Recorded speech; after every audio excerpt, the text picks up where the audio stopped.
At midnight, Odessa was shaken by powerful explosions. A large swarm of Shaheds simultaneously attacked one of the city's residential districts. There were about 25 of them over Odessa. More than 10 flew one after another near our house, and the Shahed hit the 8th floor. But you can see that from the other side. It flew straight into the building, all the windows shattered, and then one after another, literally, less than a minute passed one after another, they all hit right next to the house. Here is the apartment where the drone flew in and exploded inside with an almost 100-kilogram warhead. The only thing that saved the building from collapsing was that it was made of brick, so only one of the apartments was completely destroyed. However, an elderly woman ended up trapped under the rubble. First, there was an explosion. We got up, I woke up, and then the second one, it hit right here. So I ran into the bathroom. I ran into the bathroom when it hit right here, and that was it. And everything started burning. That's it. Well, everyone started trying to save themselves. We ran. Grandma was trapped right here. She was shouting, "Help!" She was alive, but by the time we got down, the rescuers had arrived, but they pulled her out already dead. Because of the spilled fuel, first the balcony caught fire, and then the flames quickly spread to the neighboring building. People ended up trapped in their apartments on the upper floors. Apartments from the 6th to the 9th floors were burning. The fire was extinguished by rescuers together with volunteers. 5 people were rescued from the burning apartments. Many people were in various psychological states, so psychologists from the State Emergency Service and the National Police were working on site. Residents also gave keys to rescuers and other emergency services so they could evacuate pets from the damaged apartments. I couldn't get out either. There was smoke here, and they told me, quick, get to the balcony and put it on me. Well, not a respirator, but to give me oxygen. And they let me out. The only thing I held on to was my phone. I didn't take anything else. And now I have a burn here on my arm. People were running out into the street themselves, and rescuers were helping them. Ambulances arrived at the site of the attack. Medical personnel provided assistance to the injured. Many people had cuts from glass that shattered and flew everywhere after the explosions. As soon as it got light outside, utility workers arrived at the scene and began cleaning up the area around the damaged building. An operations center was also set up nearby where people can process documents to receive compensation for the damage caused by the Russian terrorist attack. And now, let's analyze the current situation on the Kupiansk and Lyman fronts. Let's be honest, this is yet another sacred target for Putin and his entire pack. Accordingly, the situation here is also extremely tense. On the Kupiansk front, our soldiers repelled 2 enemy attacks in the areas of Holubivka and Zeleny High. On the Lyman front, there were 16 clashes near the settlements of Novyemir, Karpove, Kolodyazy, and Nampulivka, as well as Torske, and in the direction of the settlements of Serebryanka, Shredny, Shandriholov, and Hryhorivka. 7 clashes are still ongoing at this moment. Yes, in the Kharkiv region, the Russian army has launched an offensive on a new section of the front. Its goal is to divert the attention of Ukrainian reserve from the Kupiansk direction. Meanwhile, Ukrainian partisans from the Atesh group carried out a successful sabotage operation on the Russian railway, which has seriously complicated the occupiers' military logistics. For more on what is happening at the front and around, let's see our military overview. In the Rostov region, train traffic was halted, affecting both passenger trains and military convoys. Ukrainian drones successfully attacked the railway hub in Kamenolomnya, a logistics hub used by the Russian army to supply equipment and weapons to the front was damaged. Trains passed through this station on their way to the occupied territories of Ukraine. Meanwhile, the partisan movement Atesh struck an important logistics hub of the occupiers. The sabotage was carried out near Tula. There, a relay cabinet responsible for controlling traffic on that section was destroyed. The arson temporarily disrupted the supply of ammunition and weapons in the Kharkiv and Sumy directions. In the latter direction, thanks to active military operations, the Ukrainian armed forces are pushing out the occupiers. Pro-Russian channels are complaining about this. In the Sumy region, we continue to monitor Kondratovka. In conditions of a shortage of people and supplies, our guys are holding out as best they can, defending the last 15 to 20 households in the village, where we still haven't let the Ukrainian armed forces in. There is still a chance that we can get the guys out of this hell alive.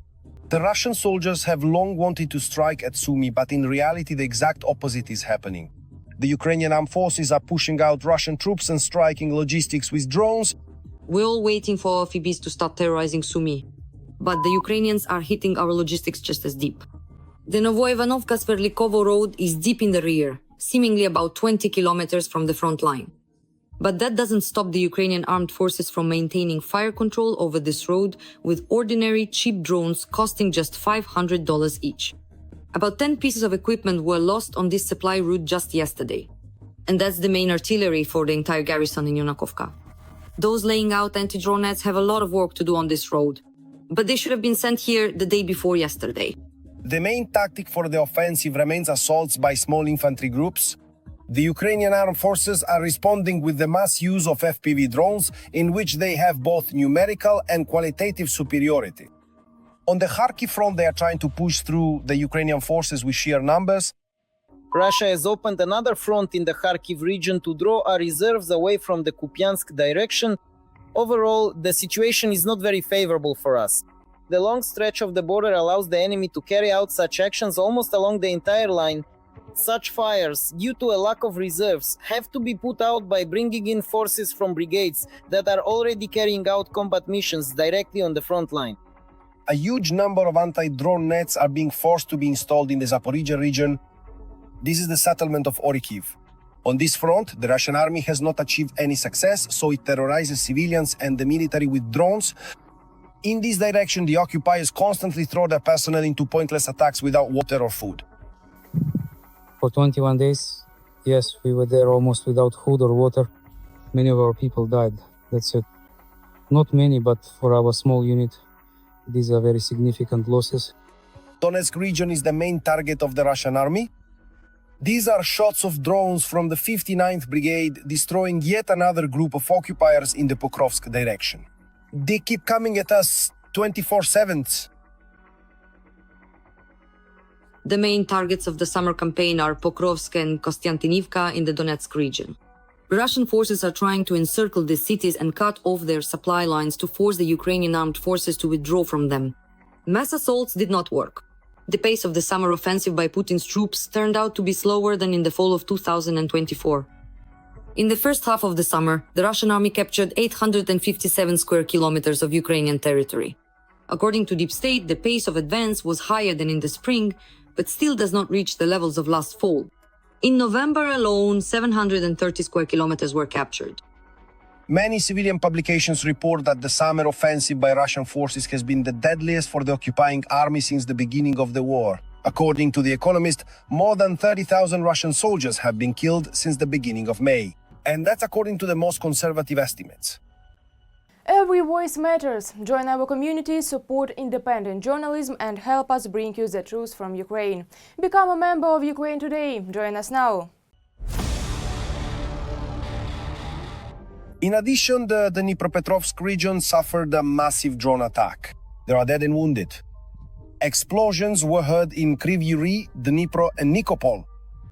TSN correspondent Oya Pavlovska will tell and show you more about the consequences of the night and morning shelling. Explosions one after another. The occupiers attacked the Dnipropetrovsk region with dozens of Shaheds in several waves. Explosions echoed throughout the night in Dnipro and in the morning in Kryvyi Rih as well.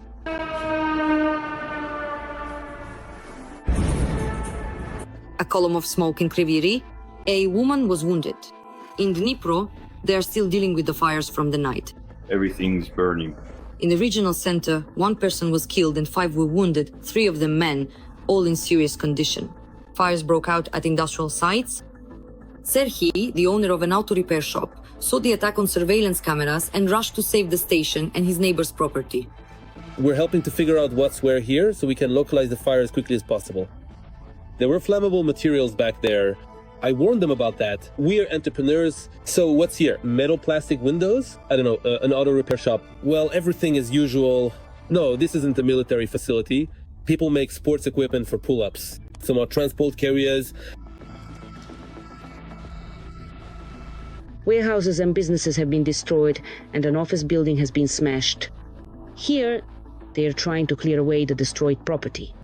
We're taking out whatever we can. We help however we can. It's scary here. A guy was here at night. There were 12 strikes. In short, it's frightening. The guys are terrified, but they're alive. In the Dnipro and Kryvyi Rih, they're still dealing with the aftermath of the massive attack. At the same time, defenders shot down more than 24 Shaheds that the enemy sent toward the region. And now we move to the Novopavlivka direction of the front. The enemy continues its military terror here as well. In the Novopavlivka direction, the aggressor tried to advance 9 times in the areas of the settlements of Zvezda, Podubne, Mirne, Dakhne, and toward the settlements of Oleksandrivrad and Voskresenka. 5 clashes are still ongoing. As you have already seen, the Russian Federation continues to launch hundreds of UAVs and dozens of missiles at Ukraine. On the night of the 21st of July, Russian forces launched a massive attack on Ukraine. According to a German military general, in the future, the occupiers will be able to launch up to 2,000 drones simultaneously. But Russia will face a response. Ukraine will strike at Russian logistics routes. Britain is also developing a stealth fighter capable of striking targets deep within the Russian Federation. You can learn more about all of this in the following report. Drones, cruise missiles, and ballistic missiles were flying. Russia launched yet another massive attack on Ukraine.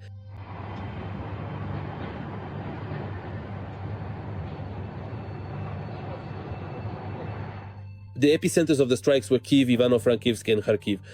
In the capital, 1 person was killed. Over the course of the night, the aggressor country launched a total of 426 drones and 24 missiles at Ukraine. The occupiers are using the Ukrainian tactic of striking with UAVs. This is what in Russian classification is called the caravan tactic. In other words, several waves aimed at exhausting air defense systems. In the future, the occupiers plan to launch up to 2,000 drones at Ukrainian cities simultaneously, according to a German general. According to him, Moscow is actively expanding its production capacity in order to use UAVs extensively in the war, and this could become a serious challenge for Ukraine's air defense system. It should be noted that the key phrase here is plan. It's not the number of UAVs, but specifically this phrase that matters. In other words, this is in the plans of the Russian Federation. Moreover, the German side does not specify whether these are short-term or long-term plans of the Russian Federation. And such statements by the German general should be regarded as an element of political and informational pressure on NATO allies at a time when support for Ukraine's defense forces is being intensified, specifically in terms of providing air defense systems. In turn, Ukraine will focus on intensifying strikes against the occupiers' logistical capabilities.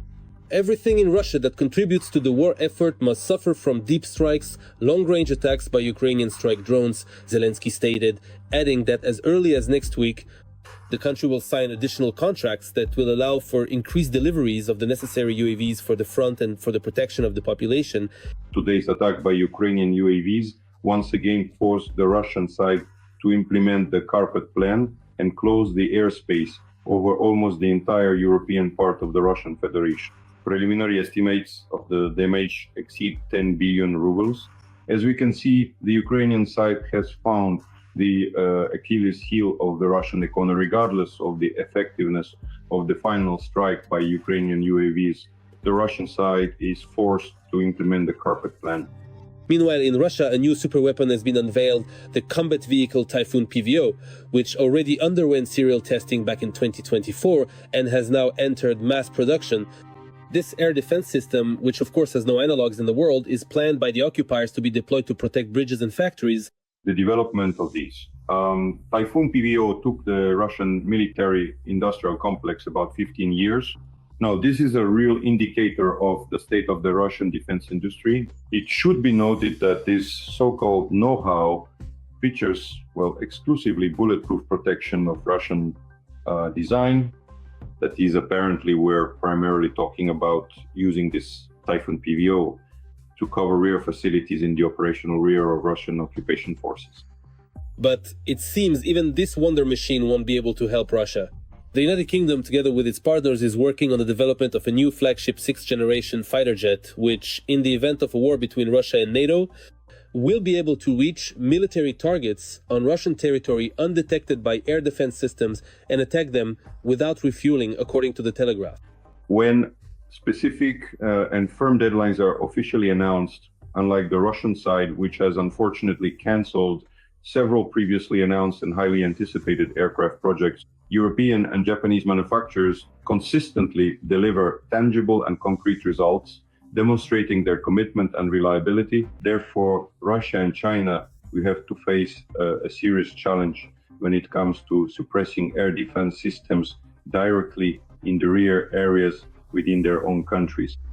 The UK is not the only one ready to present new developments. Artificial intelligence is planned to be integrated into the German IRIS-T SLM surface-to-air missile system. If this is done, it would be logical to test such a weapon on the front lines in Ukraine, according to Western media. The Ukrainian side insists that the innovative developments of NATO countries' weapon systems should be tested in real combat conditions on Ukrainian territory. This provides the opportunity to A, obtain test protocols in the shortest possible time, B, exchange technologies accordingly, and C, increases the capabilities of Ukraine's defense forces to use the latest NATO weaponry. In other words, it's a mutually beneficial exchange.